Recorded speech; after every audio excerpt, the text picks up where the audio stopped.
By the end of this video, you should be able to describe what's meant by the words relative atomic mass, and then go on to calculate the relative atomic mass for an element. In a previous video, we looked at isotopes. Remember that isotopes are atoms of an element containing different numbers of neutrons. I'm showing you here the isotopes for the element chlorine. Both of these isotopes have an atomic number of 17, which means that both have got 17 protons in their nucleus. However, the isotopes have got different mass numbers, telling us that they've got different numbers of neutrons.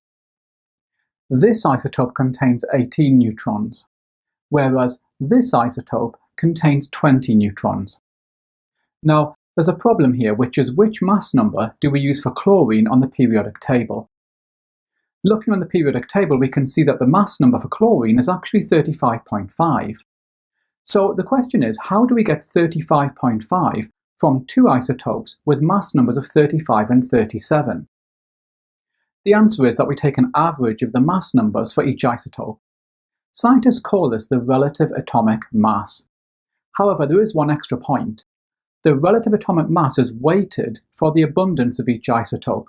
The word abundance tells us how common each isotope is. Looking at chlorine, the isotope with a mass number of 35 is 3 times more common than the isotope with a mass number of 37. This explains why the relative atomic mass of chlorine is much closer to 35 than to 37. Now, in the exam, you could be asked to calculate the relative atomic mass for an element based on its isotopes. So let's look at how we do this. We use this equation.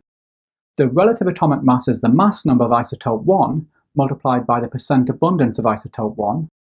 This is then added to the mass number of isotope 2 multiplied by the percent abundance of isotope 2, and we divide all of this by 100.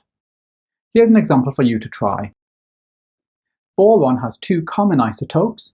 The first has a mass number of 10, and this has a 20% abundance. The second has a mass number of 11, and this has an 80% abundance. So I'd like you to pause the video now and calculate the relative atomic mass of boron. Okay, putting these numbers into the equation gives us a relative atomic mass for boron of 10.8.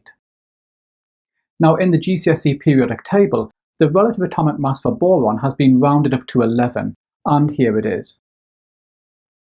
Remember, you'll find lots more questions on calculating relative atomic mass in my revision workbook, which you can get by clicking on the link above. Okay, so hopefully now you should be able to describe what's meant by the words relative atomic mass, and then go on to calculate the relative atomic mass for an element.